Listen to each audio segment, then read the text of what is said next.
माझ्या चॅनलवर स्वागत आहे। चला तर आज आपण बघूया गुळामध्ये शिरा कसा बनवायचा ते। शिरा म्हणजे हलवा टाइपच बनवायचा आपल्याला। चला तर बघूया कसं बनवायचं ते।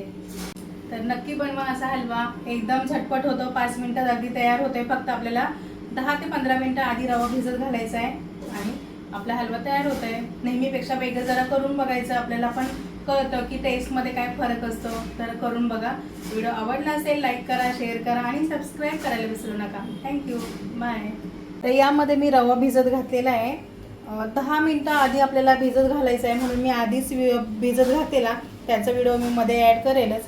तर जेवढा रवा घेतलाय त्याच वाटीने मी 1 वाटी पाणी घेतलं आणि अर्धी वाटी दूध घेतलेलं आहे आणि 1 वाटी गूळ आहे।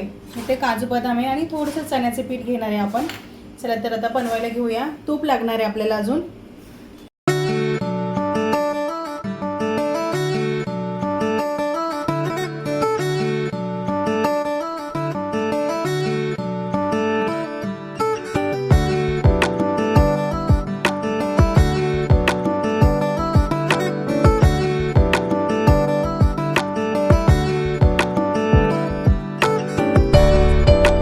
इथे बघा कढई तापत ठेवली आपण, त्यामुळे थोडंसं तूप घालायचं आहे आधी आपल्याला, थोडंसंच घालायचं, नंतर परत आपल्याला घालायचं आहे।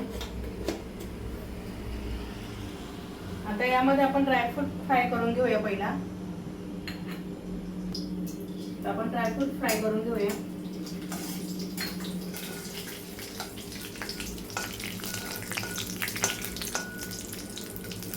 आता हे ड्रायफ्रूट आपल्याला काढून घ्यायचे आहेत।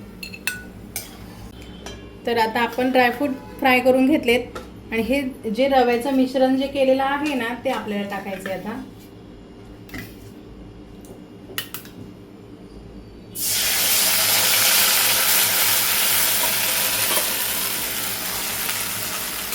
आणि आता काय करायचं आहे आपल्याला बघा, जसं आपण रवा आधी भाजून घेतो ना त्याचप्रमाणे हा रवा आहे ना आपल्याला यामध्ये असा फ्राय करून घ्यायचा आहे। मस्त एकदम सुकेपर्यंत फ्राय करायचा आहे, त्याचा कलर पण चेंज झाला पाहिजे असं आपल्याला फ्राय करायचं आहे। तर मी हे फ्राय करून घेते, कलर चेंज होत तोपर्यंत। तर इथे बघू शकता आपला रवा एकदम सुक्का झालेला आहे, म्हणजे पाणी त्यातलं एकदम सुकलेलं आहे। तर आता आपल्याला यामध्ये थोडंसं तूप टाकायचं आहे। आधी आपण कमीच टाकलेलं आहे, जास्त काही टाकलेलं नाही आहे। तर आता आपण तूप टाकून घेऊया आणि जे आपण चण्याचं पीठ घेतले ते चण्याचं पीठ सुद्धा थोडं टाकूया, म्हणजे ते सुद्धा आपलं व्यवस्थित असं भाजून निघेल।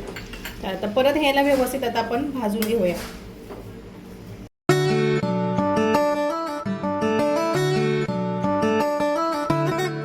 तर इथे बघा आपल्या रव्याचा कलर असा चेंज झालेला आहे, व्यवस्थित असं भाजलेला आहे म्हणजे। आणि हा बारीक रवा असल्यामुळे आपल्याला असाच कलर भेटणार। तर आता आपण गूळ टाकून घ्यायचा आहे याच्यामध्ये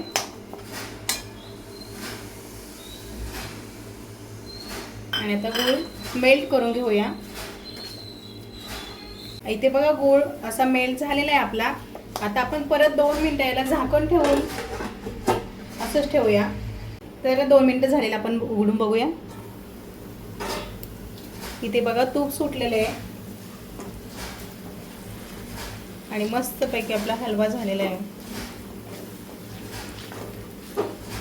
आता यामध्ये फक्त राहिलेत आपले ड्रायफ्रूट टाकायचे राहिलेत, ते आपण फ्राय करूनच घेतलेले आहेत, त्यामुळं त्याला फक्त टाकायचं आणि गॅस बंद केला तरी चालेल। आता मी गॅस बंद करते आणि याला व्यवस्थित फक्त मिक्स करून घेते।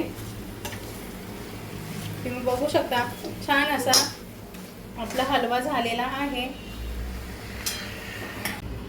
तर मस्तपैकी आपला हलवा तयार झालेला आहे। मस्त असं तुळशीचं पान मी ठेवून घेते, बघू शकता एकदम छान असं झालं आहे। तुम्ही म्हणाल की आपण जसं नॉर्मल शिरा बनवतो त्यामध्ये यामध्ये काय फरक आहे, तर तुम्ही एकदा बनवून बघा, तेव्हाच तुम्हाला तो फरक कळेल। टेस्टमध्ये खूप फरक पडतो आणि असा हलवा तुम्ही नक्की बनवा। तर नक्की बनवा असा हलवा, एकदम झटपट होतो, 5 मिनिटात अगदी तयार होते। फक्त आपल्याला 10 ते 15 मिनिटं आधी रवा भिजत घालायचा आहे आणि आपला हलवा तयार होत आहे। नेहमीपेक्षा वेगळं जरा करून बघायचं, आपल्याला पण कळतं की टेस्टमध्ये काय फरक असतो। तर करून बघा। व्हिडिओ आवडला असेल लाईक करा, शेअर करा आणि सबस्क्राइब करायला विसरू नका। Thank you, bye.